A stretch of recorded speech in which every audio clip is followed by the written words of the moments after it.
Hello and welcome back to my channel. Today we'll be making an Instagram photo prop for an event. I hope you enjoy this video. If you do, don't forget to comment down below, like, subscribe and share it with your friends. Let's go and get into it. So first of all, what you want to do is Google the images that you want for your props and make sure that they're the exact size that you want. If not, then crop them, do whatever you want to do to them and make them perfect.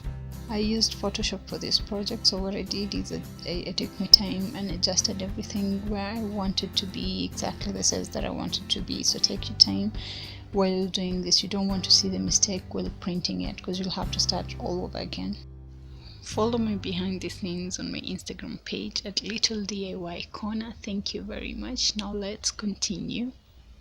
Now once you're done with your project, go ahead and print it out. After printing it, lay it on top of the board so you can see exactly where you want it to be. Know the edges and everything. Make sure you do this before sticking it because removing it and doing it again will ruin everything. Now undo the back of the paper because it's sticky already, but just do it in portions. Don't do the whole of it. Do it in portions. Make sure that there are no air bubbles in between the paper and the board. Go ahead and smoothen everything out. Remove all the tiny air bubbles in between the paper and the board.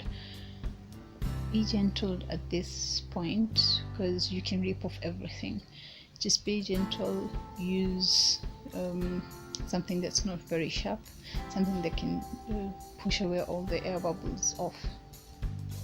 Now slowly take your time, be accurate. You can even use a ruler to cut it in a straight line. Cut off any excess paper that's not on the board, that's not needed there. At this point you'll want to cut off the middle part as well so you can have the whole thing. But what I did is I printed out the props in the middle so that won't go to waste. I'll cut them off later in this video as well. And this is the part where I printed the props in the middle so that the space won't go to waste. What I'll do next is I'll cut off each and every prop from this. Then used E6000 to glue the stick to the props. Finally, we are done. This is the setup at the event. Thank you so much for watching. Don't forget to subscribe, like and share.